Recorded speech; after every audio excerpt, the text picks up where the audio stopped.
Bonjour et ravie de vous retrouver pour un nouvel entretien spécial municipal à Nice avec Julie. Bonjour Julie. Bonjour Nathalie. Et bonjour à notre nouvel invité Éric Ciotti. Bonjour. Et merci d'être avec nous. Alors Merci vous savez à vous. qu'on n'est pas seul aujourd'hui, puisqu'au moment où on enregistre cet entretien, eh bien, on est aussi en live sur TikTok. Et si vous l'êtes aussi vous derrière votre écran, eh bien, sachez que vous avez la parole évidemment pendant 1 heure. Vous allez pouvoir interpeller le candidat Éric Ciotti, candidat de l'UDR soutenu par le Rassemblement national, lui poser toutes vos questions sur son programme, sur vos attentes pour Nice et la métropole. Et Julie, vous serez bien sûr la voix des internautes. Tout à fait Nathalie, j'ai le live TikTok sous les yeux, je vois toutes vos questions, donc n'hésitez pas, je me chargerai de les poser à Éric Ciotti. Alors on va bien sûr revenir dans un instant sur votre programme, sur l'ambiance de cette campagne municipale quand même qui est assez inédite, mais je voudrais d'abord qu'on vienne sur l'actualité du moment. La mort de Quentin, jeune identitaire tué à Lyon par des militants de l'ultra-gauche. Ce soir a lieu un rassemblement en hommage à ce jeune homme, rassemblement organisé par Aquila Popularis, un groupe d'ultra-droite. Est-ce que vous y serez ? Je n'y serai pas. Je ne pense pas qu'il soit utile de rajouter des tensions à ce drame terrifiant. Ce drame, c'est celui de la violence en politique. La violence n'a pas sa place en politique. Ce jeune, vous l'avez qualifié d'identitaire, je ne sais pas comment on peut le qualifier. Il avait 23 ans, il a été tué, probablement dans des conditions qui étaient préméditées, puisqu'on l'a peut-être poursuivi. C'est à la justice de le dire. Moi, ce que je veux souligner aujourd'hui, c'est qu'il y a une dérive de la vie politique. Il y a des groupuscules d'extrême gauche de plus en plus violents.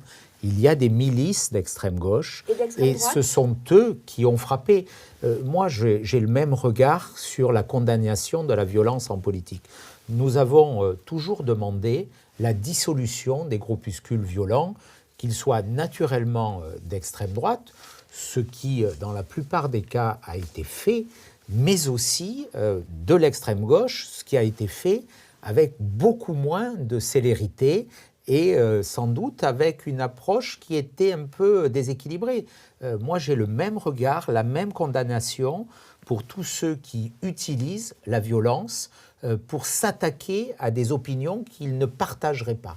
Cette attitude, elle n'a pas sa place dans une grande démocratie comme la nôtre. Le rassemblement dont je vous parlais, il a lieu à Nice, on va le préciser évidemment, place Garibaldi. Vous me confirmez que Jordan Bardella a donné pour consigne à tous les membres du RN et à ses alliés, donc l'UDR que vous présidez, de ne pas participer à des mouvements organisés par des groupes d'ultra-droite avec des militants néo-nazis Absolument. Il n'y a aucun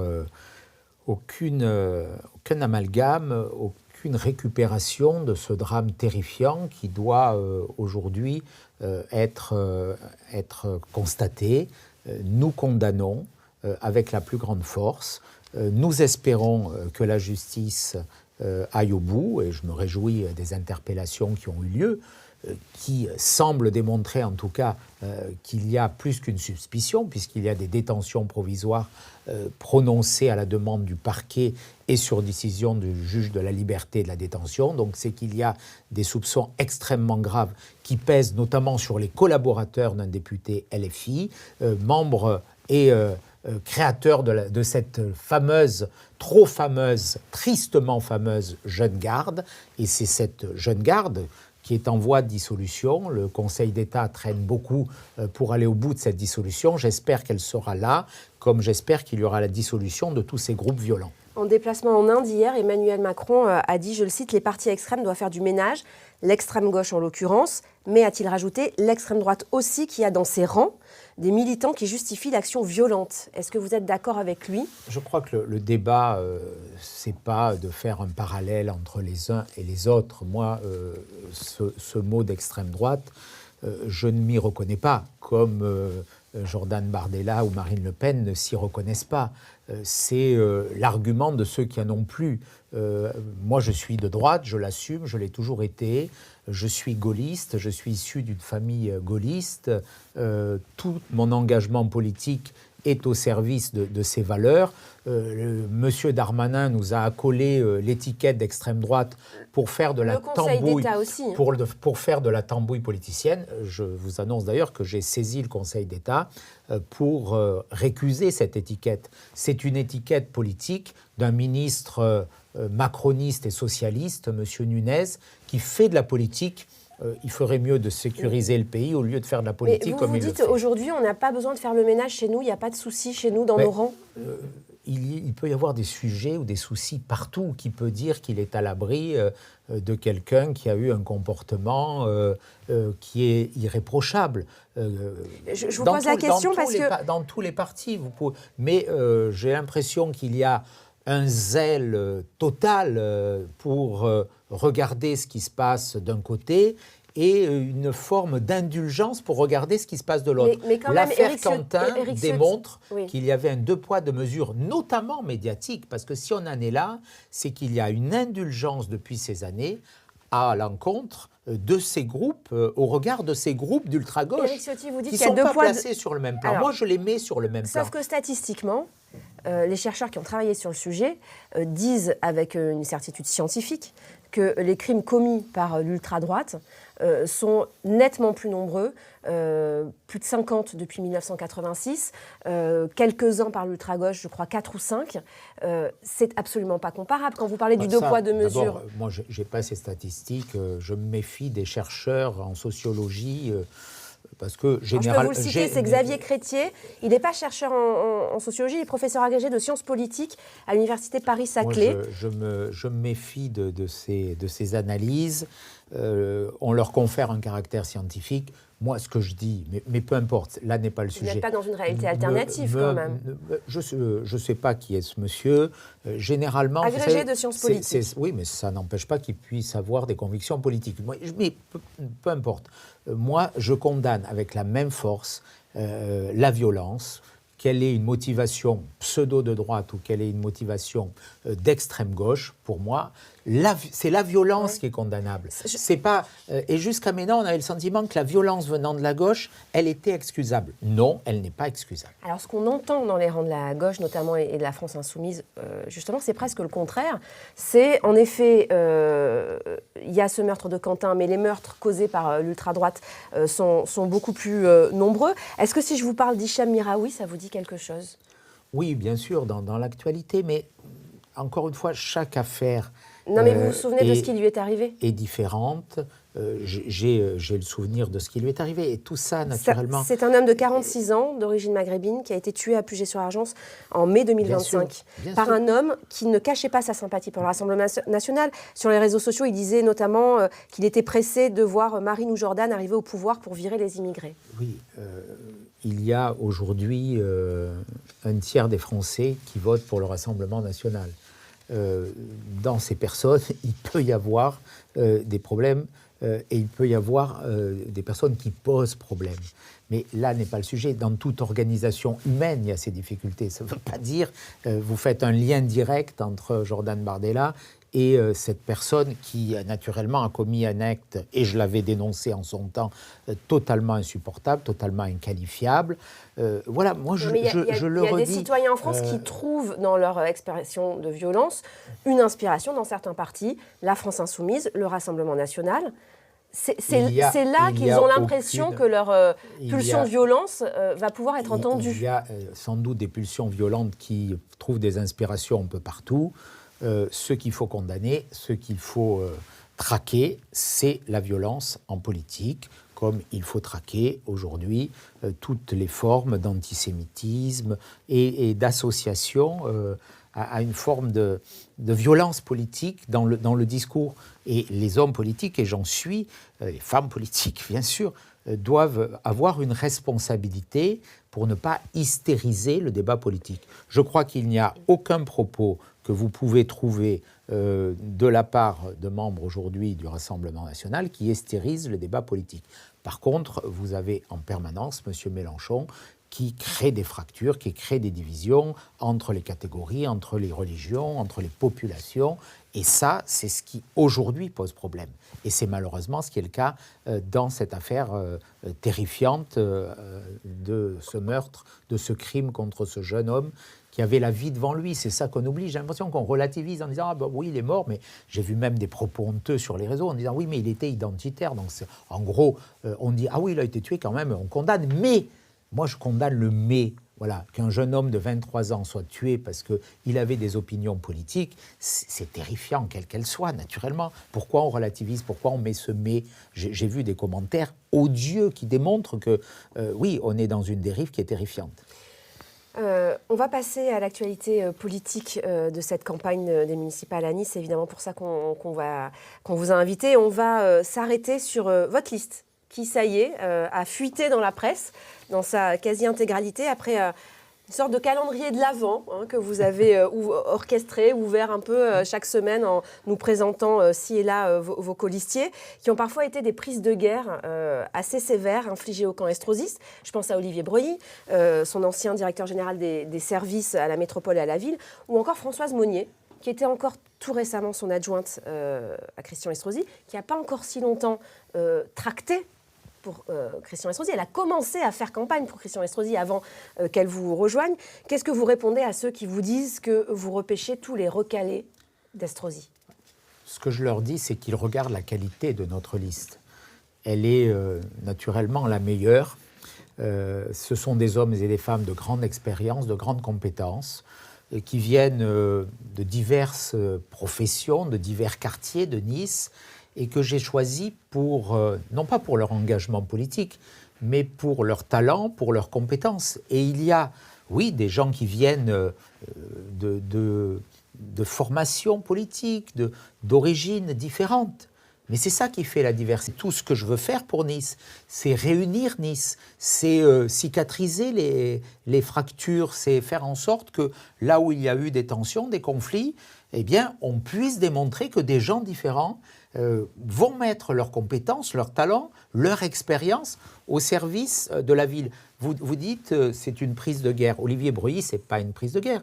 Olivier Breuilly, c'est un haut fonctionnaire, il a été directeur adjoint de cabinet de ministre. Aujourd'hui, il est dans un grand corps de l'État. Il était directeur général des services au Christian Estrosi. C'est l'homme qui a tenté d'engager le redressement des finances qui étaient dans une situation terrifiante, avec plus de 3 milliards d'euros de dette entre la ville et la métropole. Il a été remercié par Christian Estrosi. Pourquoi il a été remercié? Notamment parce qu'il a saisi la justice de faits extrêmement graves, notamment lors des travaux de la tempête Alex. La réalité, elle est là. Donc on ne peut pas dire que c'est un proche de Christian Estrosi. C'est quelqu'un qui a servi Nice, c'est quelqu'un qui a aimé Nice, c'est quelqu'un qui s'est... un proche, j'ai dit un recalé. Qui s'est installé à Nice. Non, ce n'est pas un recalé. Au contraire, c'est quelqu'un qui avait courage, parce que la politique, c'est aussi du courage, a dit non. Il a dénoncé des faits d'une extrême gravité. Et manifestement, ça lui a été reproché, mais c'est quelqu'un d'extrêmement talentueux. Françoise Monnier, je l'ai connue au département, je l'ai connue en son temps. Enfin, aujourd'hui, une candidate qui le lundi tracte pour Christian Estrosi et le mardi tracte pour Éric Ciotti, ça vous inquiète pas sur sa fidélité, sur sa loyauté?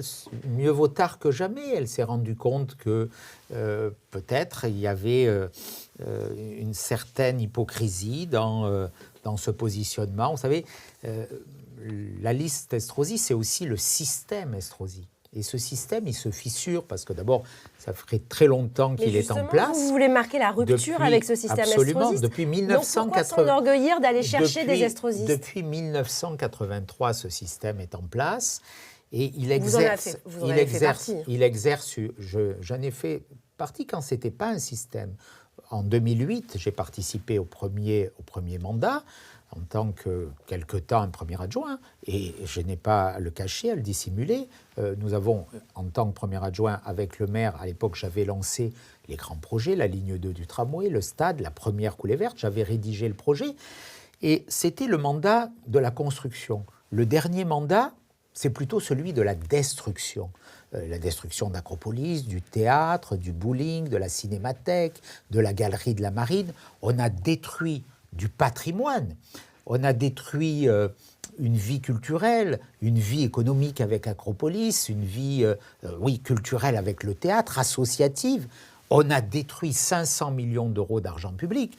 Donc c'est le mandat de tous les dérapages. Mais les personnes qui étaient à l'extérieur, qui n'avaient peut-être pas mon indépendance ou mon autonomie, n'ont pas pu dire non.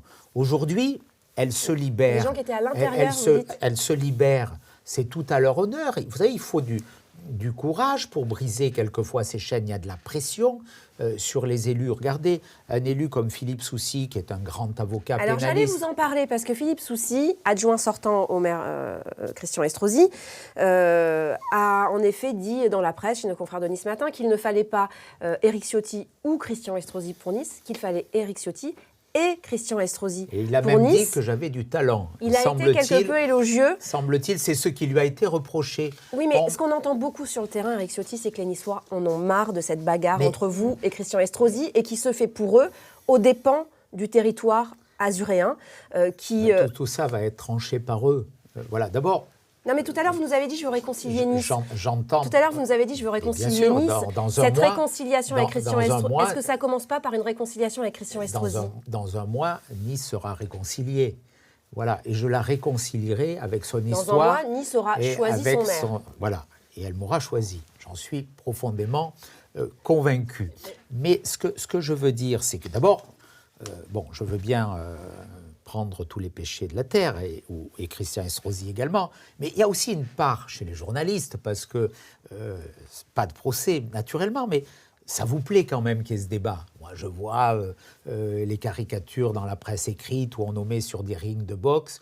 Donc le match, il fait un peu le miel et le sel de l'activité journalistique. C'est une préoccupation des gens. On a la question sur le live. Ce que je veux dire, c'est que... Parfois, on aimerait aussi être sur le fond de la campagne quand même. Mais je suis sur le fond, mais sincèrement, vous parlez plus... chaque fois des prises, on va parler de votre programme. Des petits coups, on va parler de votre programme, de campagne. Mais le choix des policiers, c'est important. Ça dit quelque chose de votre programme aussi, de votre projet. Parce que moi, par rapport au diagnostic qu'on pose sur l'état de la ville, la fiscalité, le manque de proximité, l'insécurité, chaque fois, on a des réponses et on a un acteur qui va y répondre. Sur la sécurité, ça sera la préfète Françoise Soliman. Sur la fiscalité, c'est Olivier Breuilly. Sur la proximité, on a le colonel Riquier, le patron des pompiers le soir du 14 juillet. Sur la stratégie économique, on a Pierre Hippolito et Jean-Pierre River qui sera comme alors on va en conseiller, parler de ces deux-là aussi. Comme conseiller mais je vous coupe parce que du maire. Je vous coupe parce chaque que fois, vous savez que derrière leurs personne, écrans, un sujet, les internautes nous regardent et ils ont des questions. Et Julie, il faut qu'on leur fasse un peu de la place quand même. Et justement, je vous repose la question parce que c'est une question qui nous est posée sur le live. Est-ce que vous seriez prêt à vous réconcilier avec Christian Estrosi, étant donné que vous êtes prêt à réconcilier Nice ? Il n'y a pas seulement que les journalistes qui s'intéressent à ça. Mais bien sûr, lorsque je serai élu, je respecterai tous mes prédécesseurs. Et chaque maire de Nice a bâti une histoire de Nice. Les grands maires précédents, Jean Médecin, Jacques Médecin, Jacques Perrat, ont écrit des pages de Nice. Christian Estrosi a écrit des pages positives. Ce que je déplore et ce qui motive ma candidature, c'est que dans le dernier mandat, il a écrit trop souvent des pages négatives. Celle de la dette, celle de l'impôt qui a augmenté massivement, celle du déficit de proximité. Le Christian Estrosi que j'ai connu était quelqu'un de proche, était quelqu'un de proche de ses concitoyens, des Niçois. Il s'en est éloigné. Il est allé dans une politique que je qualifierais un peu de parisienne, avec des collaborateurs parisiens, avec des élus qui viennent de l'extérieur. Et il s'est enfermé dans une politique un peu de paraître, une politique artificielle, qui s'est coupé, je l'entends dans la rue aujourd'hui, qui s'est coupée de la réalité des Niçois. Moi, je veux demain porter une politique pour les Niçois et pas pour satisfaire l'ego du maire. Alors, on va poursuivre sur votre liste, mais j'aimerais qu'on avance assez rapidement parce qu'on a encore en effet plein de questions de fond à vous poser sur votre programme. Jean-Pierre River, Pierre Hippolito, vous nous en avez parlé à l'instant. Jean-Pierre River, donc le patron de l'OGC Nice, qui avait été, alors pour le coup, la grande annonce du début de votre campagne, qui devait être sur votre liste, qui finalement ne le sera pas puisqu'il veut éviter le risque d'être déclaré inéligible en raison de ces liens, des liens entre l'OGC Nice et la mairie et la ville de Nice. Vous dites qu'il sera votre conseiller spécial, mais l'équipe d'Estrosi vous rétorque qu'il y a une limite d'âge pour être conseiller spécial, qui est de 67 ans et qu'il a 68 ans. Oui, pour être rémunéré. Mais vous savez, dans l'équipe Estrosi, tout le monde est rémunéré. Il sera bénévole. Tout le monde est rémunéré. Il y a même des conseillers spécifiquement dédiés à m'attaquer qui sont rémunérés et très, très grassement payés. Presque 10 000 € par mois, avec des fonctions assez limité. Jean-Pierre River sera un conseiller bénévole. J'aurai besoin de ses conseils. C'est un grand chef d'entreprise. Mais sur quoi ? Quelle sera C'est sa un grand mission ? chef d'entreprise. C'est le président de l'OGC Nice. Sa mission sera de porter une stratégie de développement économique. Sa mission sera notamment de regarder comment on va pouvoir offrir des conditions de logement meilleures aux Niçoises et aux Niçois. Il y a aujourd'hui des dizaines de milliers de Niçois qui n'ont pas de logement. Il n'y a pas de logement pour les actifs, on ne peut pas loger nos policiers, nos agents du CHU, nos salariés. C'est un défi aujourd'hui. Il faut qu'on regarde l'organisation de la ville, mais justement, c'est quelqu'un qui a parfaitement réussi dans la vie. Il n'y a aucun enjeu, il sera déconnecté justement de tout ça. Il viendra nous apporter ses conseils. Aujourd'hui, je suis heureux qu'il soit mon président du comité de soutien avec le professeur François Demar, qui est le patron historique, le créateur du cyclotron à Nice, un immense médecin, le professeur le plus respecté de la faculté de médecine, le directeur, l'ancien directeur du centre Antoine Lacassagne, d'une jeune basketteuse qui a été la capitaine des Nice Angels. Donc ça veut dire qu'on a un brassage de générations, de milieux. Et Jean-Pierre River préside ce comité de soutien. Il sera là, on a besoin de lui. Il a quand même été ce président qui est revenu. Pourquoi on l'a attaqué ? Pourquoi l'équipe en place a voulu le détruire ? Parce qu'il est revenu alors que l'OGC Nice était au fond du trou pour tenter de repêcher l'OGC Nice, de lui redonner de la force avec Maurice Cohen. C'est ça qu'on lui reproche et c'est d'une injustice totale. Il est là, il n'a pas besoin de titre contrairement aux autres, il n'a pas besoin de rémunération et croyez-moi, on va bâtir un plan d'aménagement, de développement. Moi, ce que je souhaite, c'est qu'on monte la ville par le haut. Qu'on ait des entreprises qui s'installent, qu'on ait des universités, qu'on arrête le massacre tel qu'il a été fait de la plaine du Var, qu'on crée de vrais emplois, qu'on ait un vrai quartier d'affaires sur le site du Mine. Et ça sera tout cela avec Jean-Pierre River auquel nous travaillerons. Alors justement, ça fait réagir sur le live. On a une question de logement Azur, enfin c'est plutôt une affirmation. Azur qui nous dit oui, c'est trop cher à Nice, le logement. Vous, maire de Nice, que ferez-vous pour rendre le logement plus accessible pour les Niçois ? Il faut qu'il y ait plus de logements, donc il faut construire plus et mieux. Voilà. Aujourd'hui, on a fait plus de logements sociaux, de l'étalement urbain, pas forcément plus de logements sociaux, plus de logements pour ceux qui travaillent d'abord, pour des logements intermédiaires. Parce que vous savez qu'une grande majorité de travailleurs, d'actifs, sont éligibles aux logements sociaux absolument. Et ont beaucoup de mal à se payer un loyer et le reste à vivre dans le parc privé. C'est un sujet majeur, vous avez totalement raison. Donc nous, ce que nous proposons, ce que je propose, Côte d'Azur Habitat, le premier bailleur social des Alpes-Maritimes, qui dépend de la métropole et de la ville de Nice, dispose de 22 000 logements dans les Alpes-Maritimes. 7 000 hors métropole. Nous vendrons ces 7 000 logements. Il n'y a aucune raison que l'office HLM de Nice ait des HLM à Cannes ou à Menton. Nous vendrons ces logements sociaux pour une somme que nous estimons entre 4 et 500 millions d'euros. Nous autoriserons aussi la vente à des locataires, parce que s'ils veulent acheter leur logement, et je pense que c'est vertueux, nous le favoriserons. Ces 500 millions d'euros serviront à la rénovation du parc de Côte d'Azur Habitat à Nice, qui est dans un état, dans des endroits d'indignité absolue. C'est contraire à la dignité humaine. J'ai visité des logements avec de la moisissure dans Saint-Roch-Vieux, à Bon-Voyage, à Las Planas, au Moulin. C'est insupportable de laisser vivre des gens dans cette situation avec des ascenseurs en panne. Il y aura un immense travail de rénovation et ensuite une partie de cette somme sera placée au service d'une société ou de Côte d'Azur Habitat qui construiront, d'ailleurs en coopération avec des acteurs privés, dans des sociétés d'économie mixte. Il en existe aujourd'hui, le département en dispose d'une, Habitat 06, qui marche très bien. C'est un exemple, mais il peut y en avoir d'autres, pour faire du logement à la fois social, mais aussi du logement pour actifs, pour ceux qui travaillent. Moi, je souhaite que ceux qui aient un logement soient d'abord ceux qui travaillent, parce qu'on a besoin de policiers à Nice, et ils ne peuvent pas se loger parce que les loyers sont trop chers. Regardez, il y a l'exemple de Monaco. Alors, c'est un autre pays, une autre réglementation. Le prix du foncier et des loyers à Monaco est sans doute le plus cher au monde. Et pourtant, tous les fonctionnaires monégasques, tous les policiers monégasques vivent dans des appartements domaniaux qui appartiennent à l'État à Monégasque, à Monaco. Et donc, pour moi, c'est un exemple qu'il faut suivre. Alors, je n'ignore pas qu'il y a des lois assez stupides en France qui imposent des réglementations totalement déconnectées de toute réalité, notamment la loi SRU, mais notre volonté sera de construire mieux et plus. Alors, la grande liberté de ces entretiens numériques, c'est qu'on a le temps, mais quand même, on n'a pas non plus... Ça passe vite.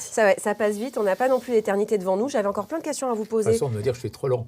Non, ou peut-être que j'ai trop de questions. Hein. On va couper la poire en deux. J'avais encore plein de questions à vous poser sur Pierre Ippolito, sur Jean-Marc Governatori. On y reviendra peut-être après. Mais en effet, et pour le coup, ça nous tient à cœur, contrairement à ce que vous nous disiez tout à l'heure, on ne voudrait pas passer à côté du fond de cette campagne. Et puisqu'on a commencé à aborder la question du logement, on va poursuivre sur le programme que vous proposez aux Niçois. D'abord, une question très générale. Qu'est-ce qui changera dans le quotidien des Niçois si vous êtes élu maire de Nice ? Moi, je veux d'abord remettre de l'ordre dans les comptes, parce que c'est l'hypothèque qui pèse sur l'avenir des jeunes, la dette, le surendettement, les dépenses mal calibrées, mal appropriées, injustifiées, mais aussi, il faut le dire, c'est la version des dépenses, les gaspillages ou les dérapages financiers, ordre dans les comptes, mais aussi ordre dans la rue. Ce que me demandent les Niçois, et j'en rencontre chaque jour des centaines, et quelquefois, et depuis le début de la campagne, des milliers, mais je suis député de Nice depuis un certain nombre d'années, la confiance des Niçois ne m'a jamais été démentie. Ce dont ils me parlent en premier plan, c'est leur pouvoir d'achat. On en parlait pour les loyers, mais pour les transports, pour l'énergie, pour le panier alimentaire, et c'est la sécurité. Voilà, il y a ces deux sujets. Donc ma priorité, même si ça ne relève pas complètement du maire, c'est remettre de l'ordre dans les comptes au service du pouvoir d'achat. C'est pour ça que je souhaite annuler l'augmentation de la taxe foncière de 2024 et l'ordre dans la rue. Alors, l'ordre dans les comptes, en effet, vous dites, moi, maire de Nice, j'annule la hausse de 19% Absolument. De la taxe foncière à Nice. Intervenue en 2024. En 2024, décidée par Christian Estrosi. À quel rythme aura lieu cette baisse ? Est-ce que ça se verra tout de suite ? Immédiatement. Sur l'avis d'impôt ? Immédiatement. De 2026 donc, si je suis élu maire à la fin du mois de mars, deuxième tour 22 mars, dans la semaine, on élit le maire. Je convoquerai immédiatement un conseil municipal pour faire voter un budget rectificatif. Le budget de la ville a déjà été voté, avec des décisions qui engagent un peu l'avenir, ce qui, en termes de démocratie, pose quand même question, mais allons-y.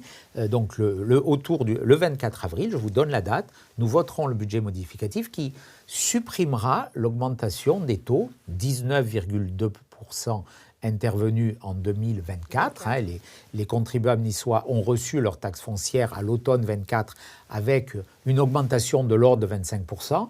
19,2% revenait à M. Estrosi, 6% revenait à M. Macron. C'est l'augmentation des bases. Donc c'est une augmentation en gros de 25%. Nous supprimerons cette augmentation de 19,2%.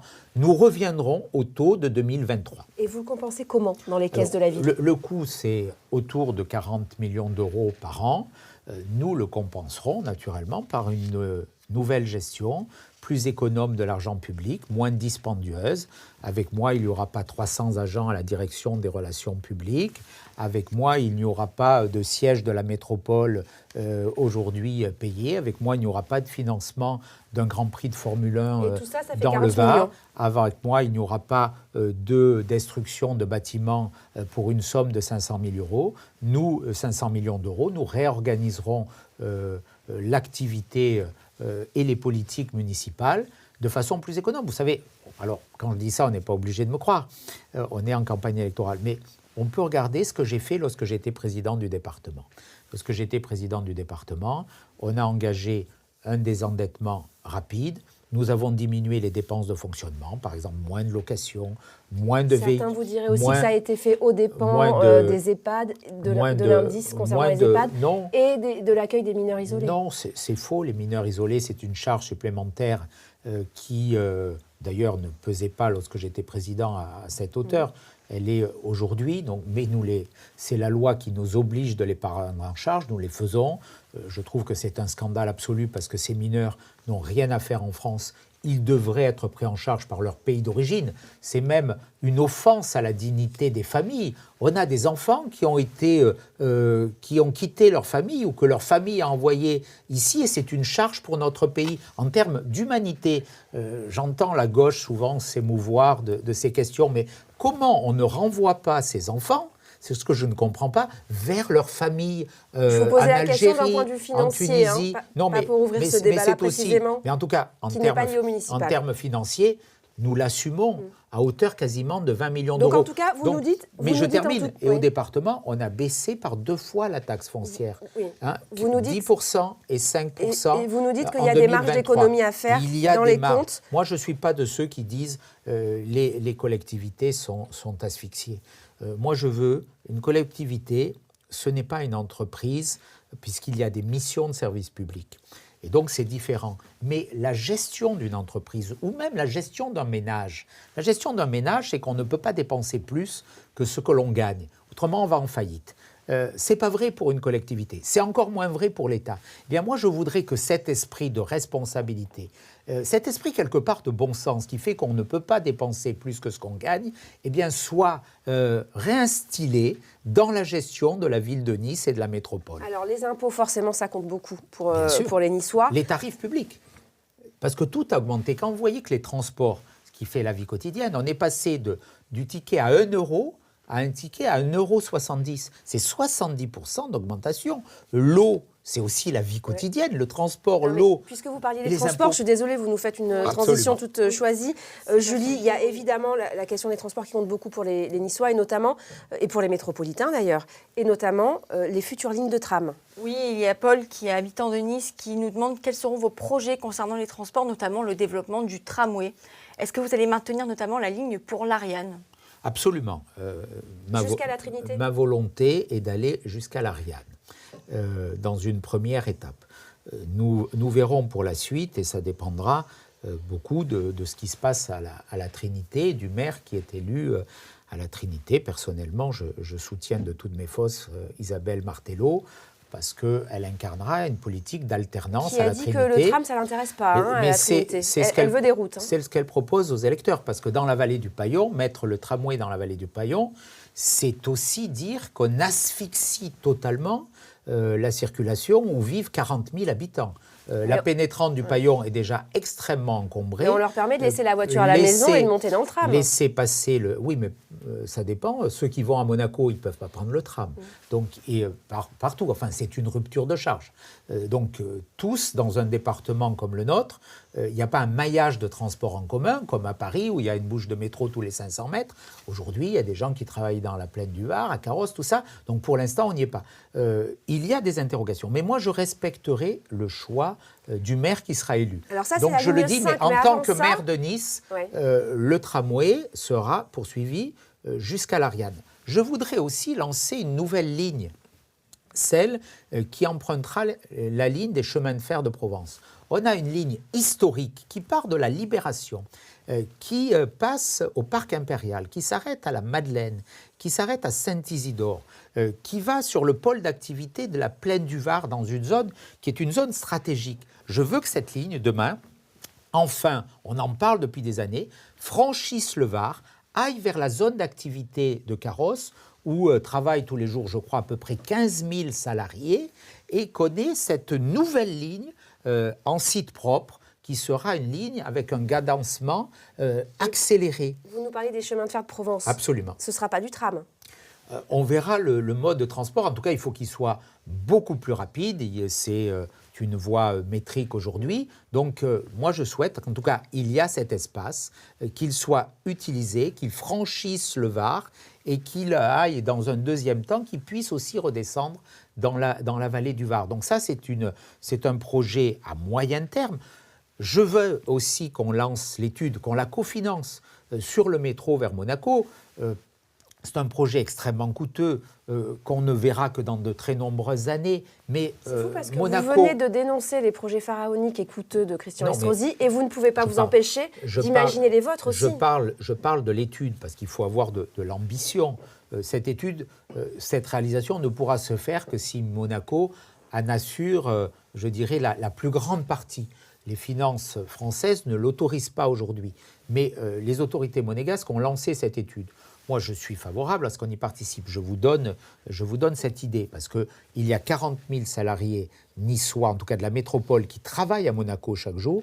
Donc, il faut leur apporter des réponses. Ces réponses, elles sont sur les transports, elles sont peut-être sur une zone franche, elles sont peut-être sur une navette maritime. Il y a des sujets moins coûteux, mais pourquoi pas lancer les études. Mais alors, avant justement ces études, avant même la ligne 5 à l'Ariane, il y a la ligne 4 du tramway qui doit desservir Saint-Laurent-du-Var et Cagnes-sur-Mer. Le candidat Rassemblement national de Cagnes-sur-Mer, Brian Masson, que vous soutenez, a dit « Moi, j'en veux pas de cette ligne. Les Cagnois en ont marre des travaux. C'est pas nécessaire. Si je suis élu, ça ne m'intéresse pas. » Ça veut dire que ce sera, si vous êtes élu vous aussi, ce sera la fin de cette ligne pour les Cagnois ? C'est son choix. Mais ça engage la métropole. Et je respecterai le choix du maire de Cagnes. Moi, je veux changer la gouvernance de la métropole. Aujourd'hui, la métropole, il n'y a que le président de la métropole qui décide. Les maires sont méprisés. Vous savez, ça fait 18 ans que le pauvre maire de Cagnes-sur-Mer, M. Nègre, promet le tramway. Il n'a jamais eu le tramway, mais il a eu les impôts métropolitains. Il n'a eu que des inconvénients de sa soumission à M. Estrosi. Demain, il y aura un maire libre à Cagnes-sur-Mer. Il y aura un maire indépendant. Il y aura un maire avec lequel je travaillerai. Ça ne sera pas quelqu'un... Tous les maires auront une forme d'égalité dans la décision. Moi, je ne veux rien... Un maire dont vous demanderez quand même une certaine loyauté. Je ne veux rien imposer. Non, parce que la métropole, ce n'est pas une collectivité. Le maire de la métropole est élu par ses collègues maires et par les conseillers métropolitains, dont presque une majorité viendra de la ville de Nice. Mais ce n'est pas la population qui vote. Donc c'est différent. Et on n'a pas le droit d'imposer à des maires qui, eux, ont été élus, une vision qui vient d'en haut et une vision qui enlève aux maires leur pouvoir. Moi, je souhaite que demain, les maires élus soient responsables sur leur territoire et qu'on travaille en commun. Avec moi, on n'imposera pas aux maires de signer un document politique en leur disant « si vous n'êtes pas de mon côté politique, vous serez punis ». C'est ce qu'on a fait. Une charte. C'est ce qu'on a fait. C'était une charte qui était contre moi en réalité, en disant « attention, si vous êtes ami avec Éric Ciotti, nada, plus rien chez vous ». C'est scandaleux. Quelle conception de la démocratie. Les Estrosistes nous disaient exactement la même chose concernant le département. Absolument Nos pas. territoires n'ont plus rien. Si on est estrosiste au département, on n'a rien. Si on est ciotiste à la métropole, on n'a droit à rien. Mais c'est faux. Et les élus des petites communes, d'ailleurs, nous confient en off qu'elles n'en peuvent plus de ce climat-là. C'est faux. Il n'y a aucun maire, à part un ou deux qui ont pu, à des moments, être un peu manipulés, qui ont tenu ce discours. La politique du département, celle de Charles Genesi aujourd'hui, la mienne hier, ça a été justement l'équité. Demander aux maires communistes du Paillon s'ils ont à se plaindre du département. Nous avons voulu toujours conduire une politique de justice. Communiste que estrosiste mais demandez au maire de Nice. Le maire de Nice, on parlait du tramway. Lorsque j'étais président du département, nous avons voté 50 millions d'euros pour le financement de la ligne 2 sous ma présidence. Nous avons voté 20 millions d'euros pour le financement du stade. Nous avons voté, je crois, 15 millions d'euros. En revanche, je crois que pour les JO, pour l'instant, pour la coulée verte, le département n'a pas encore annoncé sa participation. Pour les JO, nous avons reçu la demande financière au niveau du département il y a 2 semaines. Jusqu'à maintenant, le département, et il n'y a pas que celui des Alpes-Maritimes d'ailleurs, celui de Savoie, qui a dit qu'il ne financerait pas, avec M. Hervé Guémard, celui de Haute-Savoie, avec M. Martial Sadé, les départements ont été écartés par les 2 présidents, M. Muselier et M. Vauquier, parce qu'il y a une course à l'échalote entre les deux pour savoir qui sera le champion politique de ces Jeux. C'est assez méprisable. Ils ont voulu d'ailleurs tous les 2 écarter Michel Barnier qui pourtant avait fait les Jeux d'Albertville. Donc il y a des querelles de pouvoir. Maintenant, on vient demander au département de cofinancer le département. Moi, j'ai voté la loi olympique. Je suis favorable aux Jeux olympiques dans notre pays, parce que c'est une belle vitrine, et je suis favorable à ce que notre département et la ville de Nice y participent. Donc bien sûr, le département y sera, mais on vient de nous donner les chiffres, d'ailleurs on les a reçus, et ils démontrent aussi les contre-vérités qu'on nous dit, parce que par exemple sur la patinoire de la Plaine du Var, le coût de la patinoire, il est quasiment à 200 millions d'euros, on nous avait parlé de 120. Et il faut que les collectivités locales Or, l'État et la région financent 80. La réalité, elle est là. Donc nous allons maintenant, bien sûr, travailler avec le département et nous travaillerons encore mieux avec le département quand je serai maire de Nice dans 3 semaines. Une question. Allez, 4 semaines. On revient sur la thématique transport avec une question de Mathéo sur le live qui demande si vous prévoyez également de développer la desserte collinaire et nocturne. Oui, aujourd'hui, on a un réseau collinaire routier qui est totalement inadapté. Nice, ce sont ses collines. C'est ce qui fait sa spécificité. C'est pour ça que quand M. Estrosi veut reproduire la politique d'Anne Hidalgo à Nice, c'est quand même difficile parce que nous avons notamment ces 7 collines sur Nice. Aujourd'hui, il y a des chemins qui sont encore des chemins vicinaux. On ne peut pas croiser un bus. En plus, la mairie a mis des gros bus sur les collines, ce qui n'est pas très malin, dans certains chemins, dans certaines voiries. Donc on a beaucoup construit les collines, mais les réseaux routiers, mais aussi les écoles, les crèches, les équipements publics n'ont pas précédé ces constructions. Donc on a un retard à rattraper, il faudra desservir ces collines, il faudra des petits bus, parce que quand la ligne 2 du tramway a été faite, les liaisons qui rabattaient les personnes qui habitaient sur les collines ont été altérées, ont été diminuées. Il faudra remettre cette priorité à la proximité de la desserte des collines. Le temps passe, je voudrais qu'on aborde le thème de la sécurité qui Bien vous sûr. est cher. Julie, est-ce qu'on a des questions sur cette thématique des internautes? Oui, une question qui est chère également aux internautes qui demandent, première question, si vous comptez mettre des policiers armés devant les écoles. Deuxième question, que comptez-vous faire pour lutter contre le narcotrafic? Dans les écoles. Alors, on a dans les écoles, je ne sais pas si c'est possible de mettre des policiers dans les écoles, des policiers armés. Il y a déjà des tournées de policiers, des patrouilles de police devant les écoles. En tout cas, moi, ce que je souhaite, et la sécurisation des écoles est naturellement une priorité. Je souhaite doubler le nombre de policiers municipaux et d'ASVP, mais surtout de policiers municipaux. Pourquoi ? Parce que les policiers municipaux sont armés. Et aujourd'hui, il y a moins de 300 policiers municipaux armés. La réalité des chiffres est là. On entend beaucoup d'inflation dans les documents électoraux, mais il y a à peu près 300 policiers municipaux qui sont armés aujourd'hui, qui sont habilités à disposer d'un port d'armes. Mais en réalité, on a 50 policiers municipaux par jour sur le terrain. Je souhaite à minima, c'est un engagement ferme. Vous savez, l'ordre sur les comptes, on a un engagement, c'est baisser les impôts au niveau 2023. L'ordre dans la rue, c'est doubler les effectifs de police municipale. Ça, on va le faire d'ici la fin de l'année 26, en réorganisant simplement la police municipale, en réaffectant des gens sur le terrain, en faisant aussi des recrutements. J'évoquais tout à l'heure plusieurs centaines d'agents à la direction des relations publiques. Eh bien, il y aura moins d'agents à la direction des relations publiques. Et il y en aura plus à la police municipale. Alors, ne me faites pas dire ce que je n'ai pas dit, j'entends votre...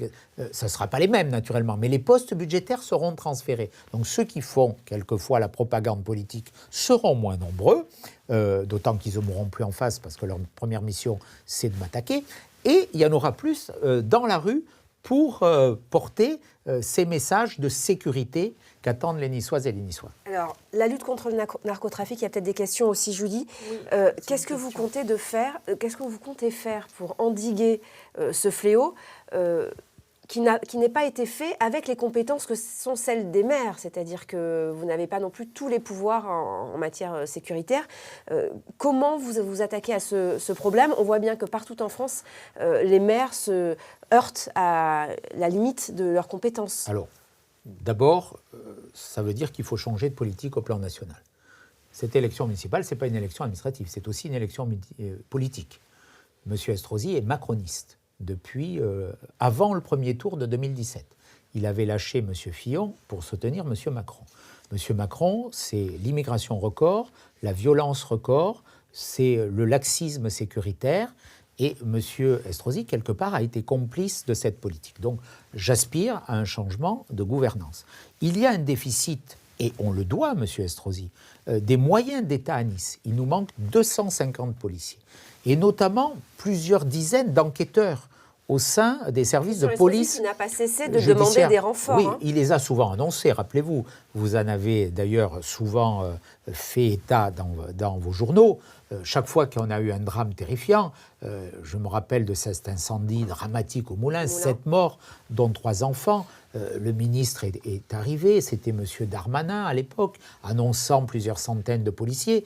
Je me rappelle un assassinat au Moulin où M. Castex, Premier ministre, était venu. Je me rappelle M. Castaner. Chaque fois qu'il y a eu des drames, et il y a eu malheureusement beaucoup trop de drames, on a eu des annonces qui n'ont jamais été suivies des faits. Aujourd'hui, les syndicats de police donnent la vérité, notamment le syndicat Alliance. Il manque 250 policiers nationaux à Nice. Vous savez que dans la certaine... Christian Estrosi n'a pas réussi à obtenir, comment vous l'obtiendrez? D'abord, on va changer ceux qui gouvernent le pays. Ça, c'est l'objectif aussi. Parce qu'on ne pourra pas faire avec ceux qui ont mis le pays dans cet état, on ne pourra pas le redresser. Là, du coup, vous m'emmenez vers une question annexe. Mais je termine peut-être sur la sécurité. Il nous manque une prison.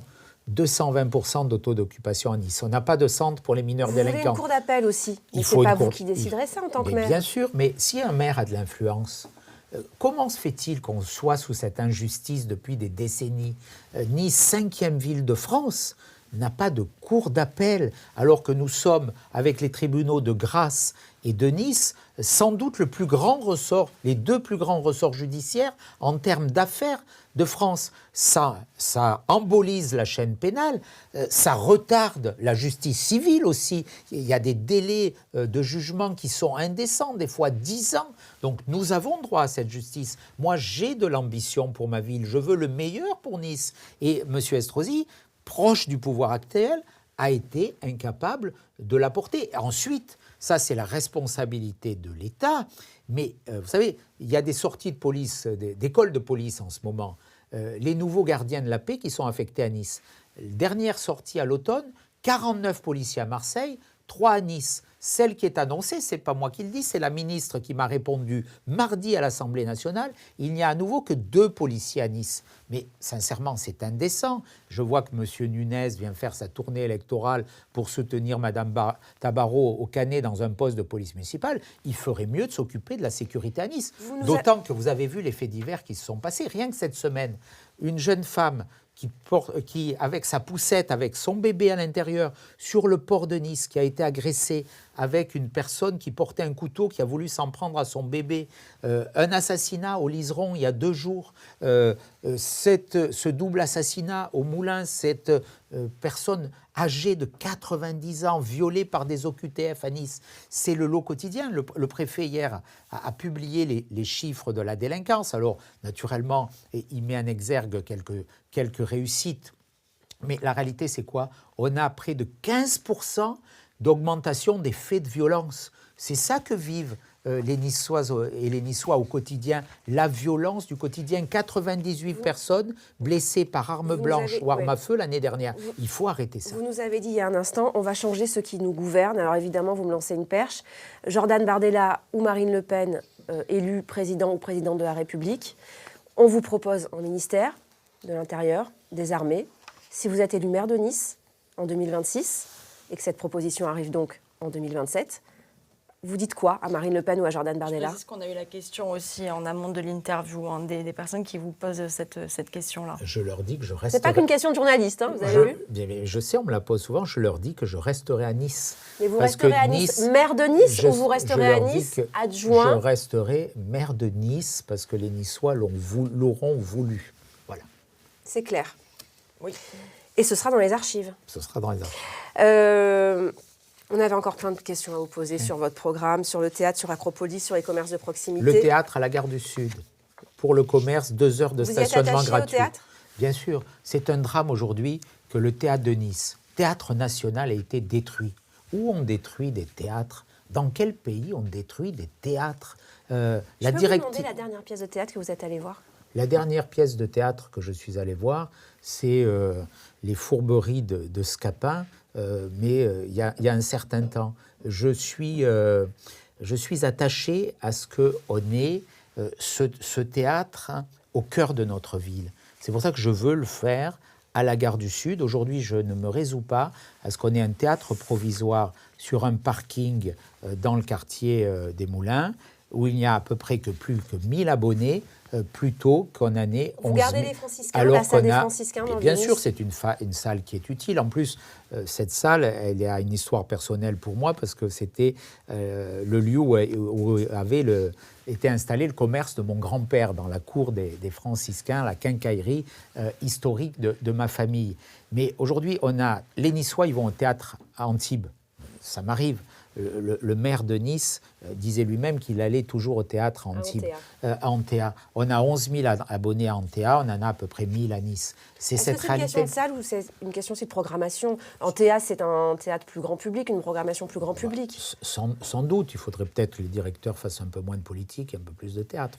Alors, vous avez entrouvert la porte de votre enfance, puisque vous nous parliez justement de la salle des franciscains. On précise les internautes, on ne nous a pas payé pour que vous nous fassiez des transitions, mais en l'occurrence, elles arrivent à chaque fois. On va donc consacrer la dernière partie de cet entretien à votre parcours, des questions un peu plus personnelles. On nous a dit d'ailleurs en coulisses que vous étiez assez pudique. En général, c'est une partie où les invités qu'on reçoit se lâchent. Est-ce que voilà, c'est des questions avec lesquelles vous allez être à l'aise? Moi, j'aime pas forcément mélanger la vie privée. Alors, ce n'est pas la vie privée, c'est vraiment votre engagement politique. La vie privée, je n'ai jamais voulu la théâtraliser, mettre en scène mes enfants, ou voilà, mais la vie politique, elle est intrusive, elle est aussi quelquefois difficile pour les proches, donc je souhaite les protéger. C'est un milieu qui est très rude, où il n'y a pas de limite quelquefois dans les attaques, et donc il faut aussi protéger ses proches. Alors, on va commencer par le commencement. Vous êtes donc le fils d'une institutrice, petit-fils d'un quincaillier et d'un menuisier, c'est ça? Le menuisier, c'était mon grand-père à Saint-Martin-Vésubie. Petit-fils, c'est ça? Oui. Et la personne qui a compté dans votre engagement politique, c'est oncle Alfred, votre grand-oncle à Saint-Martin-Vésubie. Expliquez-nous pourquoi. D'abord, j'étais très lié à lui. Il est arrivé de Corrèze. Il avait une fascination d'ailleurs pour Jacques Chirac. Et il était résistant dans les maquis de Corrèze. Et il est arrivé au moment de la libération dans les armées du général Leclerc. Il s'est installé, il a rencontré ma tante à Saint-Martin-Vésubie. Il est devenu élu du village, premier adjoint, et j'ai participé à ses côtés aux cérémonies patriotiques, même au conseil municipal enfant. Et c'est sans doute ça qui m'a donné un peu ce goût pour la chose publique. Et voilà, c'était un repère pour moi. Dans votre livre... Et mon grand-père aussi, qui a été prisonnier de guerre pendant plus de 4 ans, qui avait fait la drôle de guerre de 39-40, qui a été fait prisonnier par les Allemands, qui a vécu en détention dans des camps allemands pendant plus de 4 ans, qui a été libéré avec des traumatismes assez importants toute sa vie, et qui vouait une vénération sans faille, dont il m'a transmis, je dirais, le repère pour le général de Gaulle. C'était un gaulliste engagé et profond. Dans votre livre « Je ne regrette rien », vous avez titré le chapitre consacré justement à cette transmission familiale, la politique en cathéter, parce qu'à l'âge où les enfants normalement jouent aux billes, rêvent de devenir astronaute ou vétérinaire, vous, votre rêve, c'est de faire de la politique, mais vraiment pas à 15 ans ou 16 ans, à 7 ou 8 ans. Oui, peut-être un peu plus tard, mais c'est vrai que j'avais ce goût pour la chose publique, j'étais intéressé par la vie publique, par l'histoire de France. Voilà, et par les grandes épopées, avec la grande épopée napoléonienne et avec la grande épopée gaullienne, là, le moment où la France était puissante, était forte, était respectée. Voilà, c'est un peu mon ADN politique. Alors à 16 ans, à l'âge où normalement on ne joue plus aux billes, mais on pense surtout à sortir, faire la fête, aller à la plage, à Nice. Mais j'y allais aussi, rassurez-vous. J'ai joué aux billes voilà, okay. Dans les cours avec des trous de mon école. Vous parcourez, vous, à l'adolescence, des kilomètres pour aller voir Jacques Chirac ou Charles Pasqua en meeting. Votre voie à l'école est donc toute tracée, ce sera Sciences Po. Vous êtes un élève brillant, produit de la méritocratie républicaine.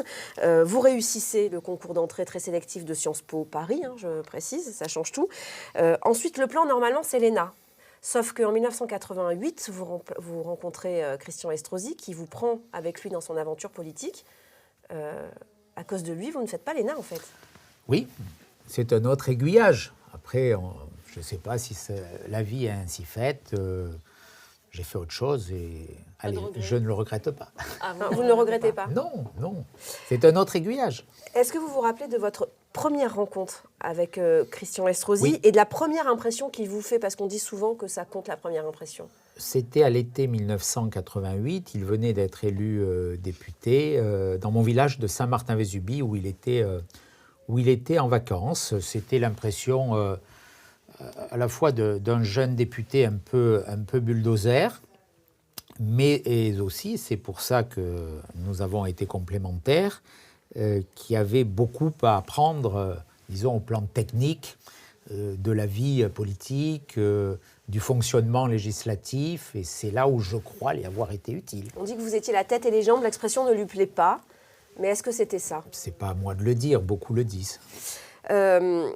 Vous contrôlez tout avec Christian Estrosi à partir de ce moment-là, 1988-2010, c'est vraiment le temps du bonheur de votre couple politique. Le département, la mairie, la droite locale, tout vous appartient. Mais à partir de 2010, les relations se détériorent. Alors l'entourage de Christian Estrosi dit qu'à ce moment-là, vous commencez à avoir des ambitions personnelles, peut-être l'envie de tuer le père. Est-ce que c'est... Voilà, comment vous réagissez à cette interprétation? Je ne crois pas. Mon interprétation, elle est plutôt inverse. Je pense que Christian Estrosi voulait que je me confine plutôt à une présence locale, disons, en faisant ce que lui ne faisait pas lorsqu'il était à Paris. J'ai assumé mon rôle de député. J'ai eu l'honneur d'être élu député en 2007, député de... Mais avec son soutien en député 2007. de Nice. Et d'ailleurs, vous lui avez dit, je te dois tout, devant l'Assemblée nationale.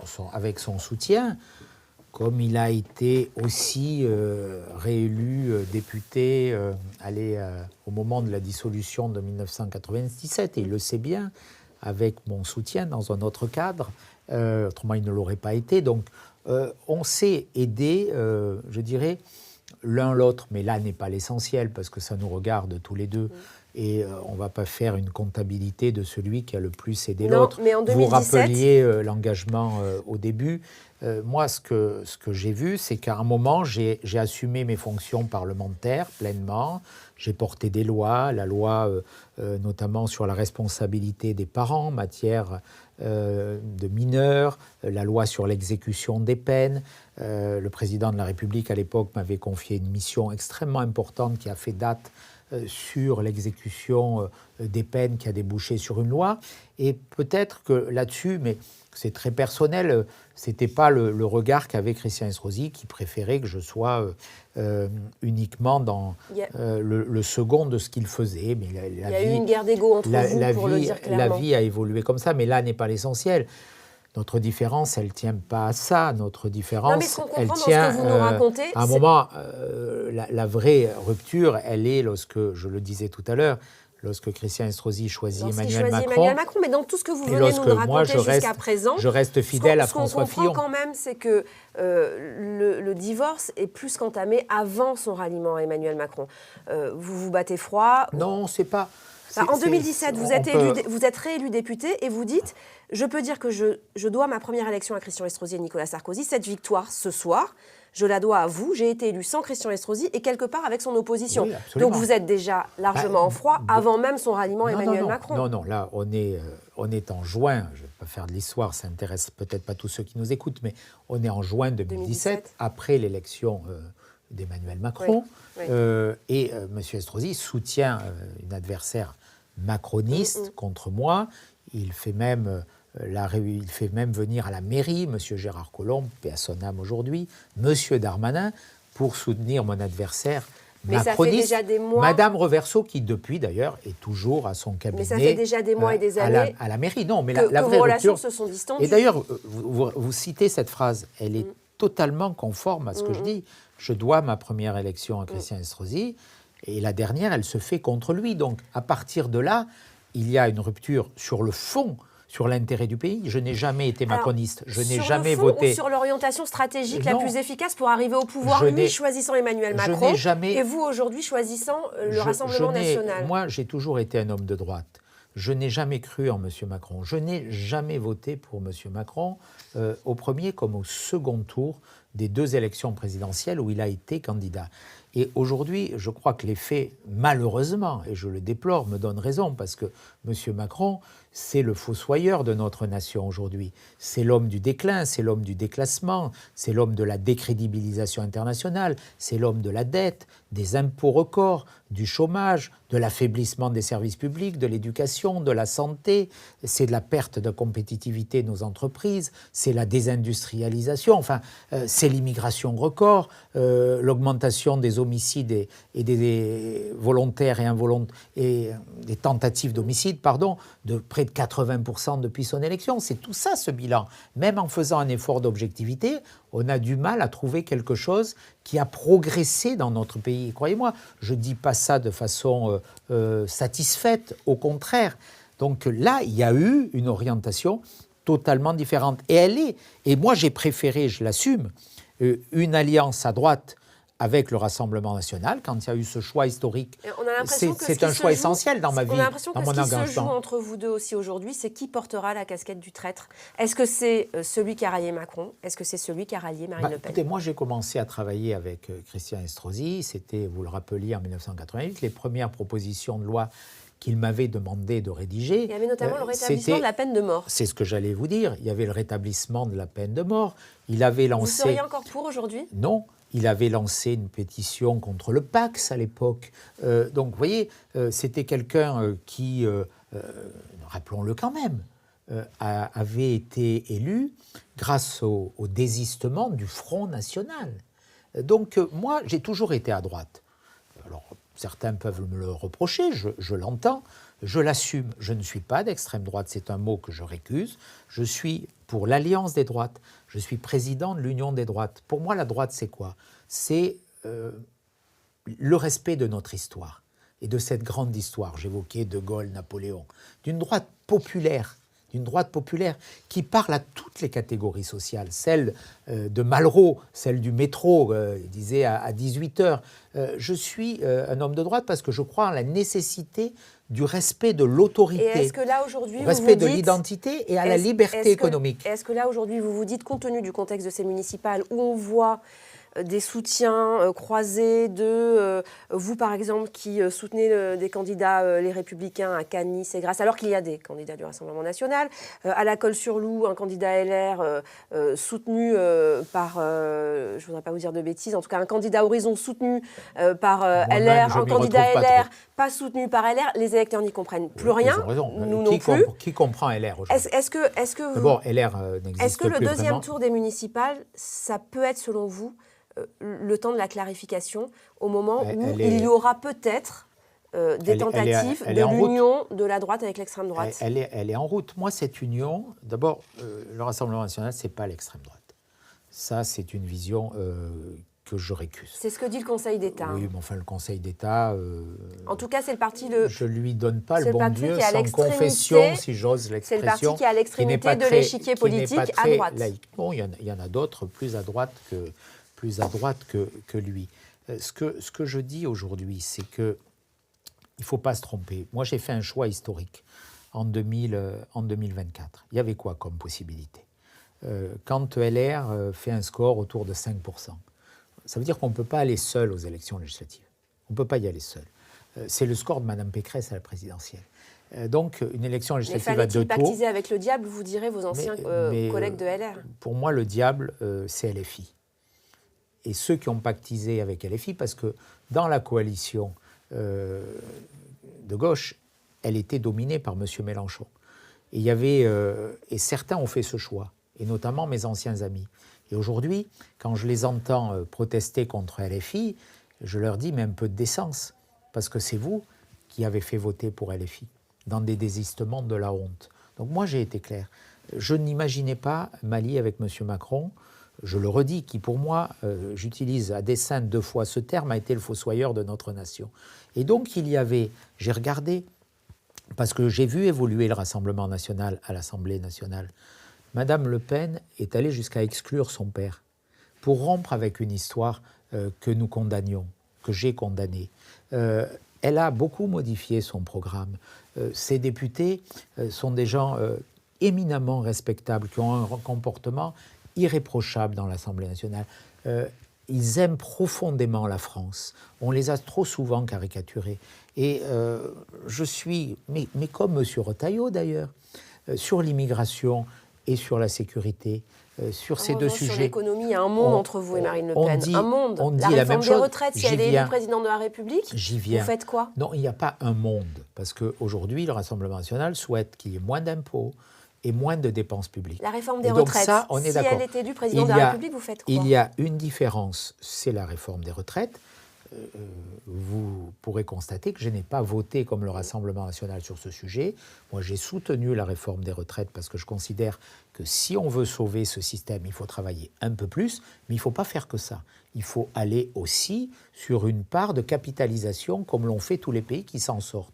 Mais regardez aujourd'hui ceux qui nous font ce procès ou qui me font ce procès. Et notamment M. Wauquiez, Mme Tabarot, première macroniste des Alpes-Maritimes, alliée de M. Estrosi. Ils ont fait quoi? Ils ont laissé passer le budget qui suspend les retraites. Donc on faisait ce procès au Rassemblement national. Mais eux-mêmes, ceux qui nous gouvernent aujourd'hui, ils se sont reniés. Les macronistes qui avaient porté la réforme des retraites, les LR qui l'ont toujours demandé. J'ai du mal à dire les LR parce que je me sens toujours quelque part le dernier président indépendant de cette famille politique. Aujourd'hui, ceux qui sont là, ils se sont quelque part vendus aux macronistes. Les socialistes ont négocié des choses. Les LR, le parti Les Républicains. Les LR se sont donnés. Que son orientation vous plaise ou pas, c'est toujours le parti Les Républicains. Oui, mais quelle ligne aujourd'hui? On arrive à la fin et j'ai deux dernières questions à vous poser. D'abord, une question de curieuse, j'avoue. On a bien compris que vous ne parliez plus avec Christian Estrosi, sauf, paraît-il, à la messe pour la paix du Christ. Est-ce que vous nous le confirmez? Oui, c'est vrai. On est souvent assis dans les offices religieux catholiques pour des cérémonies protocolaires, officielles ou malheureusement pour des cérémonies d'obsèques. Et il y a un rite religieux, je suis catholique, lui aussi, où au moment de la communion, il y a ce qu'on appelle la transmission de la paix du Christ. J'ai un peu de mal à parler de ça, et qu'on vienne se serrer la main, ce que nous faisons. Ça laisse une espérance. Toute dernière question, vous avez écrit un livre qui s'appelle « Je ne regrette rien », on en a parlé tout à l'heure, on vient de dérouler votre vie politique. Si c'était à refaire, est-ce qu'il y a des choses que vous feriez autrement ou que vous ne feriez pas? On parlait tout à l'heure par exemple de la loi pour le projet de loi, la proposition de loi pour le rétablissement de la peine de mort. Est-ce que... C'était pas moi qui... Non, vous étiez son collaborateur parlementaire. Donc il y avait un lien de subordination, on va dire. Est-ce qu'il y a des choses dans votre parcours politique globalement que vous feriez autrement ou que vous ne feriez pas? Globalement, je crois, alors il y a toujours des moments, des choix où on peut être différent. Moi, ce que je souhaite aujourd'hui, avec une plus grande, avec un recul, c'est être plus dans la fédération, plus dans l'unité, plus dans l'écoute. J'ai pu, quelquefois, par des positions un peu tranchées, donner une image un peu caricaturale de moi. Je suis plus nuancé dans la réalité. Souvent, la politique, c'est l'expression de certitudes, c'est la règle médiatique, mais l'homme, il doute aussi sur des choix qu'on peut faire, sur des positions. C'est jamais ni noir ni blanc. J'entends aujourd'hui ce débat si violent. On parlait tout à l'heure de l'assassinat de Quentin. Moi, j'ai envie de dire, et c'est pour ça que je veux être maire aussi, pour réunir, pour passer un moment de ma vie où j'ai mené beaucoup de combats. Je les ai exprimés, certains disent avec courage, toujours avec volonté. Je ne me suis jamais caché, je ne me suis jamais planqué derrière mes idées. J'ai pris des risques, ça m'a valu beaucoup de coups bas, des attaques. Mais aujourd'hui, j'ai envie aussi, quelque part, à la tête de la ville de Nice, d'être celui qui de façon plus nuancée, parce que ça sera le rôle d'un maire. Un maire, il doit écouter tout le monde. Demain, je veux être le maire de tous, de ceux qui auront voté pour moi, de ceux qui n'auront pas voté pour moi, de tous les quartiers, des quartiers qui sont aujourd'hui un peu oubliés, des quartiers qui sont les plus favorisés. Et donc, j'ai envie de passer à cette étape de ma vie, celle où le combat est un peu moins présent, même si je ne suis pas naïf non plus. Je sais bien que la vie politique, aujourd'hui, elle est de plus en plus violente. Et puis il paraît que le naturel revient au galop. Mais on peut se corriger. Merci en tout Merci cas, à Eric vous. Ciotti, de nous avoir accordé cette heure d'interview. Merci à vous d'avoir posé vos questions. Elles sont toujours pertinentes et intéressantes. C'est la fin de cet entretien spécial municipal. À très vite sur les réseaux et sur France 3.